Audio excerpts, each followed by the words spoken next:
Psalm 49.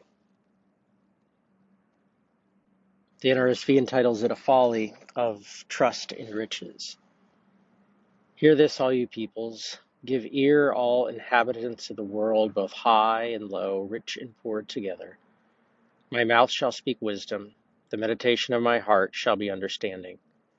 I will incline my ear to a proverb. I will solve my riddle to the music of the harp. Why should I fear in times of trouble when the iniquity of my persecutors surround me? Those who trust in their wealth and boast of the abundance of their riches. Truly no ransom avails for one life. There is no price one can give to God for it. For the ransom of life is costly and can never suffice, that one should live on forever and never see the grave. When we look at the wise, they die. Fool and dolt perish together and leave their wealth to others. Their graves are their homes forever, their dwelling places to all generations, though they name the lands their own. Mortals cannot abide in their pomp, and they are like the animals that perish. Such are the fate of the foolhardy, the end of those who are pleased with their lot. Like sheep they're appointed for Sheol, death shall be their shepherd. Straight to the grave they descend, and their form shall waste away, and Sheol shall be their home. But God will ransom my soul from the power of Sheol, for God will receive me. Do not be afraid when some become rich, and when the wealth of their houses increase. For when they die, they will carry nothing away. Their wealth will not go down after them. Though in their lifetime they count themselves happy, for you are praised when you do well for yourself. They will go to the company of their ancestors and will never again see the light. Mortals cannot abide in their pomp. They are like the animals that perish.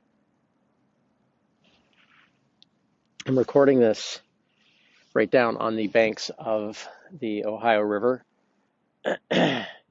Came down to see sunrise this morning on what might be the last of the chilly days of spring, and was reminded as I see the numbers marking water levels and so forth on the bridge, and see the places where higher water had pushed up debris onto the banks. I'm reminded of the power of creation to, completely upset what we set out and try to control.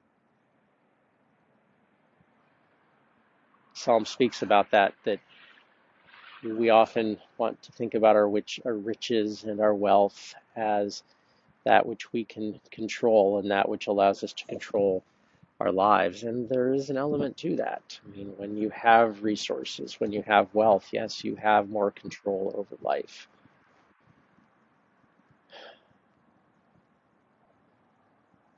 But when I look at the water here and I look at the way the water is going to move no matter what we do, it reminds me of the elements of life that are completely out of our hands, save for trusting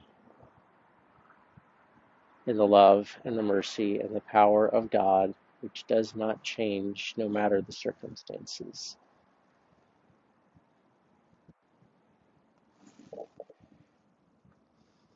So where I am right at this moment, I look over to my right and I see the markings, the base of the bridge,